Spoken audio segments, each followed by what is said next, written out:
Nintendo!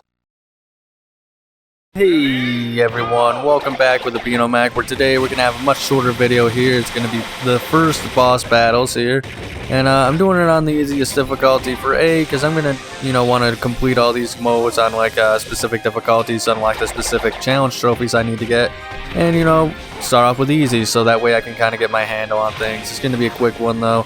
Like I said here, we're doing it with my main man Luigi, the Luigi, the green meat fighting machine. Player 2 Mario, also known as Green Mario. And yeah, pretty much this mode is where you fight all the enemies from Subspace Emissary, the bosses, as well as two extras being Master Hand and Crazy Hand. You fight those two separately. And it's just one after the other, and there is, just like All Stars, the rest mode. I cut that stuff out because I just think it's a waste of time. Just seeing me go from each area or using a heart. You're going to be able to see me use hearts when I start, the battle is 0% and stuff like that. So, either way though, this is actually going a lot easier than I remember, because these guys are going down pretty quick. Oh wow, what coincidence, now we got Metal Ridley. But anyway, so I figured I might as well keep up, and continue with, Brawl trivia that we started last episode. Give you a little bit more information here off of tvtropes.org. So apparently, King Dedede is actually voiced by Sakurai.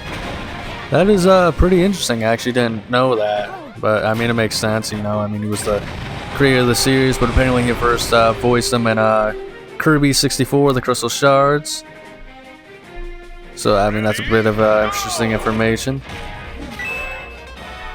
Apparently, Gray Fox's Japanese voice clips were archived from Metal Gear Solid, where he was voiced by Kanito Shiozawa, who died from cerebral contusion in 2000.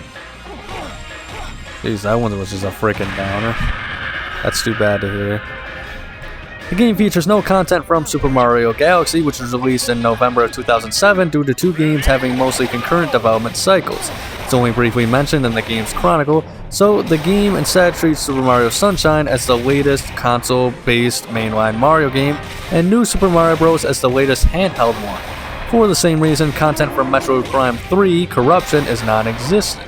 So the newest Metroid content in Brawl instead comes from Metroid Prime 2 Echoes, which was the most recent Metroid installment that was in 2004, and Metroid Prime Hunters, which apparently was the most recent handheld installment and most recent game overall that came out in 2006. In both cases, this also affected the information recorded in the trophy descriptions, as many enemies and characters that appear in past Mario and Metroid games would also return in Galaxy and Corruption. Yet this isn't acknowledged in the tab citing the character's latest appearances. Which, of course that makes sense. I'm sure the same thing probably happened with Melee with games that were coming out at the time and stuff too.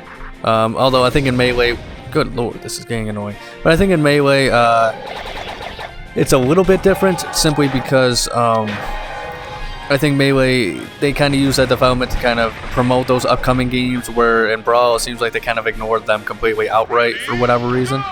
Likely just due to, maybe it was like a decision by Nintendo higher up saying, hey, in case if this gets canceled or information changes, don't, reference these games at all.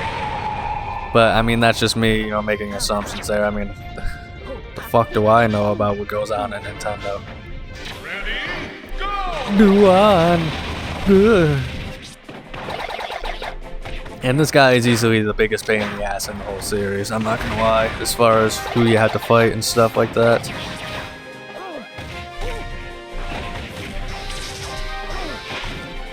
But what are you gonna do? I don't know, it's easy mode, so he's going down. But he's also kind of, you can get really fucked up pretty easily if you do like the wrong things, especially if you get behind him. Like certain characters, they just cannot do anything about it. Like Melee, the game's rated T for teen by the ESRB, despite having the same slapstick, bloodless violence the series is known for. And unlike Melee, the game also saw its rating increase in the United Kingdom. Yeah, it's not like blood, but like I do remember seeing, once again, you can look back on our Subspace Emissary playthrough. There's definitely some like gnarly looking wounds on Master Hand when he's released from the chains, you know, from Taboo and stuff like that. So I can definitely understand that. Apparently later games though sell for a more reasonable E10 plus rating. Makes sense.